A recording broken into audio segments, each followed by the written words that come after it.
Buenas, espero que todos se encuentren bien. Siempre quiero recordarles a todos ustedes que entiendan que Dios no quiere su dinero. A Dios no le interesa para nada su dinero, su plata. Dios lo único que quiere es su alma, su corazón, su vida. No siga a los pastores, no siga a los predicadores, no siga al sacerdote. Enamórese 100% de la palabra de Dios y nunca será defraudado. Hoy vamos a tocar un tema sobre la teoría del reino milenario.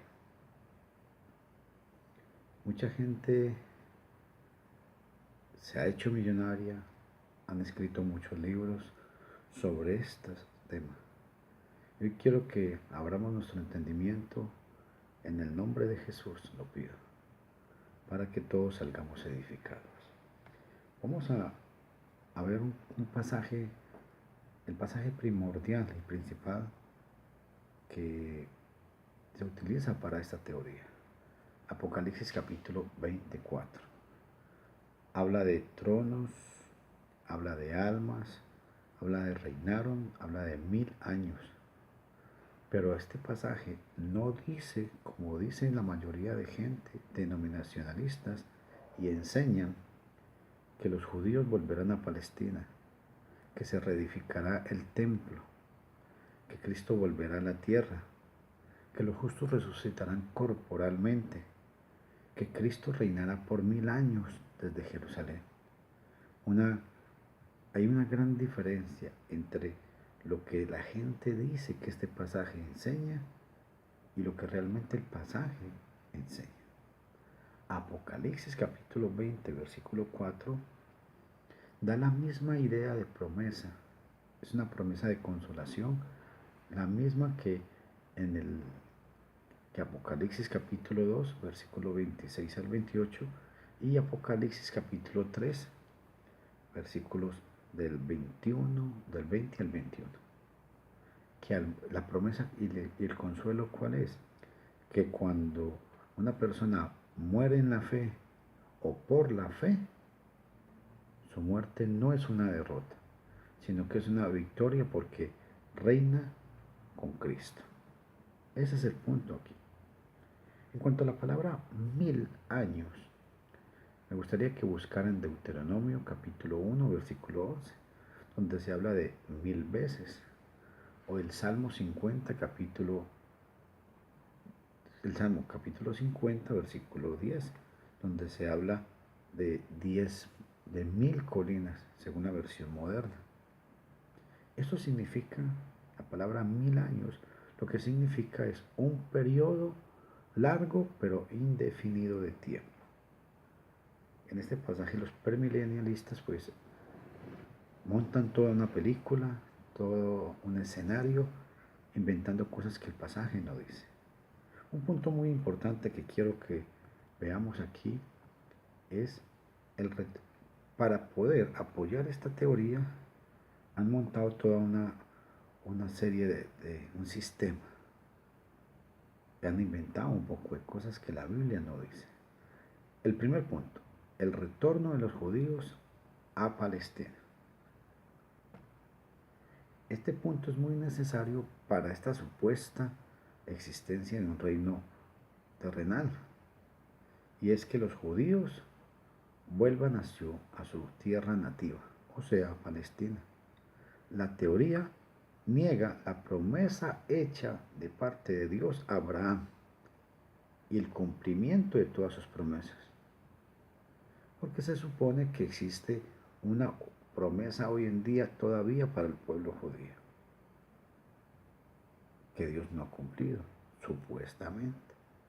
Pero en Josué capítulo 21, versículos 43 y al 45, observen lo que dice. No faltó palabra de todas las buenas promesas que Yahvé había hecho a la casa de Israel. Todo se cumplió. Qué importante pasaje este.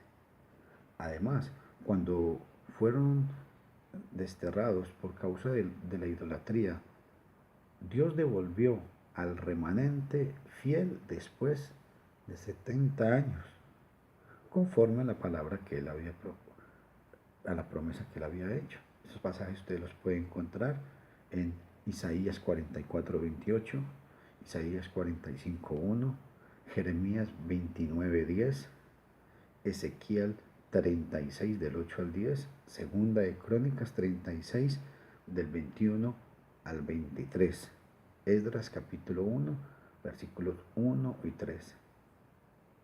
Dios había prometido que cuando los hombres, estos judíos, salieron de la idolatría y aprendieron que solamente Dios, dice, y sabrán que yo soy Yahvé. Esa expresión se repite más de 62 veces en el libro de Ezequiel. Los judíos tuvieron que abandonar la idolatría completamente y luego separarse de los babilonios y de todos los demás paganos. Los judíos no practican ahora la idolatría. Muchas profecías hablan de este retorno, hablan de la restauración del pueblo después de aprender ellos que Yahvé era uno solo. Los judíos no practican ahora la idolatría, no están destinados o desterrados en la forma que estaban los antepasados de ellos, y no están en esclavitud como tampoco estuvieron los antepasados. Lo que Dios dice a su pueblo en Isaías capítulo 52:11, salid de ahí, salid de en medio de ella, no se dirige a los judíos modernos. La aplicación de esto se cumple en 2 de Corintios capítulo 6, versículos 14 al 18, Apocalipsis 18:4. Si esto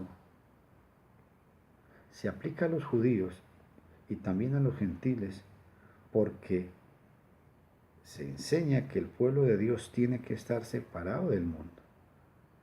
Esta aplicación es para el pueblo judío y cristiano, cuando han obedecido el Evangelio. Otro punto. La enseñanza de un retorno a Palestina sin una idea de restauración espiritual es una idea absurda. Hoy en día, los que enseñan sus especulaciones respecto al milenio hablan del retorno de los judíos, pero solamente en un sentido político, en un sentido de cómo establecieron su estado, el Estado de Israel. Pero la palabra de Dios no enseña estas cosas. Nunca habla de tal cosa la Biblia. Los que enseñan esta teoría pervierten las Sagradas Escrituras con estas proposiciones. Y grábense bien estas palabras, por favor. Después del retorno de los judíos de la cautividad en Babilonia, por el mandato de Ciro, no hubo otra promesa de algún retorno de otros judíos a la tierra de Palestina, ni en el Antiguo Testamento ni en el Nuevo Testamento. Presten atención siempre a esto. Y recuerden, el punto principal aquí, que es muy peligroso para los que enseñan esta teoría, es que si hay una promesa para hoy en día, para los judíos, que retornen supuestamente a Palestina, entonces estaríamos diciendo que Dios no cumplió todas las promesas hechas a Abraham. Y recuerden lo que dice Josué, capítulo 21, versículos 43 y 45. No faltó palabra de todas las buenas promesas que Yahvé había hecho a la casa de Israel. Todo se cumplió. Y el punto final es que la promesa que Dios había hecho de un retorno fue hasta el gobierno de Ciro. De Ciro hasta nuestros días, Dios jamás hizo otra promesa, ni en el Antiguo ni en el Nuevo Testamento. Continuaremos con este tema en un próximo estudio. Dios los bendiga y recuerden, busquen todos estos pasajes. Que Dios los guarde.